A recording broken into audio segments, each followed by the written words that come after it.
ನಮಸ್ಕಾರ ಸ್ನೇಹಿತರೆ, ನನ್ನ ಯೂಟ್ಯೂಬ್ ಚಾನಲ್ಗೆ ನಿಮಗೆಲ್ಲರಿಗೂ ಸ್ವಾಗತ.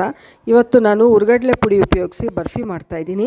ನೀವಿನ್ನೂ ನನ್ನ ಚಾನಲ್ನ ಸಬ್ಸ್ಕ್ರೈಬ್ ಆಗಿಲ್ಲ ಅಂದರೆ ಸಬ್ಸ್ಕ್ರೈಬ್ ಮಾಡ್ಕೊಳ್ಳಿ. ನಾನು ಮಾಡೋ ರೆಸಿಪೀಸ್ ನಿಮ್ಗೆ ಇಷ್ಟ ಆದರೆ ಲೈಕ್ ಮಾಡಿ, ಶೇರ್ ಮಾಡಿ. ಥ್ಯಾಂಕ್ ಯು ಸ್ನೇಹಿತರೆ. ಇವತ್ತು ನಾನು ಹುರ್ಗಡ್ಲೆನ ಉಪಯೋಗಿಸಿ ಬರ್ಫಿ ಮಾಡ್ತಾಯಿದ್ದೀನಿ. ಇದಕ್ಕೆ ಬೇಕಾಗಿರುವ ಸಾಮಗ್ರಿಗಳು: 1 ಕಪ್ ಹುರ್ಗಡ್ಲೆ, ಬಾದಾಮಿ 4, ಗೋಡಂಬಿ 1 5-6, ಏಲಕ್ಕಿ 2, ಸಕ್ಕರೆ 1 ಕಪ್ ತಗೊಂಡಿದ್ದೀನಿ, 1 ಸ್ಪೂನು ತುಪ್ಪ. ಸ್ನೇಹಿತರೆ, ಈಗ ಮಿಕ್ಸಿಗೆ ಹುರ್ಗಡ್ಲೆ 1 ಕಪ್ಪು ಹಾಕೋತಾ ಇದ್ದೀನಿ, ಗೋಡಂಬಿ 6-7, ಬಾದಾಮಿ 4, ಏಲಕ್ಕಿ 2, ಇದಿಷ್ಟು ಮಿಕ್ಸಿಗೆ ಹಾಕೊಳ್ಳೋಣ. ಸ್ನೇಹಿತರೆ, ಈಗ ಪುಡಿ ಮಾಡಿ ಇಟ್ಕೊಂಡಿದ್ದೀನಿ. ಸ್ನೇಹಿತರೆ, ಈಗ 1 ಕಪ್ ಸಕ್ಕರೆ ತೊಗೊಂಡಿದ್ದೀನಲ್ಲ, ಇದು ಒಂದು ಪಾತ್ರೆಗೆ ಹಾಕೊಳ್ಳೋಣ.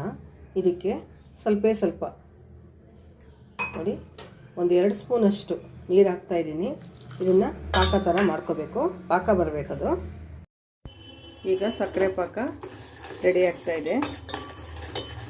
ಇದು ಸಕ್ಕರೆ ಪಾಕ ಆಗಿದ ತಕ್ಷಣವೇ ಪುಡಿ ಮಾಡ್ಕೊಂಡಿರೋಂಥ ಹುರ್ಗಡ್ಲೆ ಪೌಡ್ರನ್ನ ಇದಕ್ಕೆ ಈ ಸಕ್ಕರೆ ಪಾಕಕ್ಕೆ ಮುಳುಗೋಷ್ಟು ಹಾಕಬೇಕು. ಇದು ಇನ್ನೂ ಸಕ್ಕರೆ ಕರಗಬೇಕಿನ್ನು. ಸ್ನೇಹಿತರೆ, ಈಗ ಪಾಕ ರೆಡಿಯಾಗಿದೆ. ಈಗ ಮಿಕ್ಸಿಗೆ ಹಾಕ್ಕೊಂಡಿರೋಂಥ ಹುರ್ಗಡ್ಲೆ ಪುಡಿನ ಹಾಕ್ತಾಯಿದ್ದೀನಿ.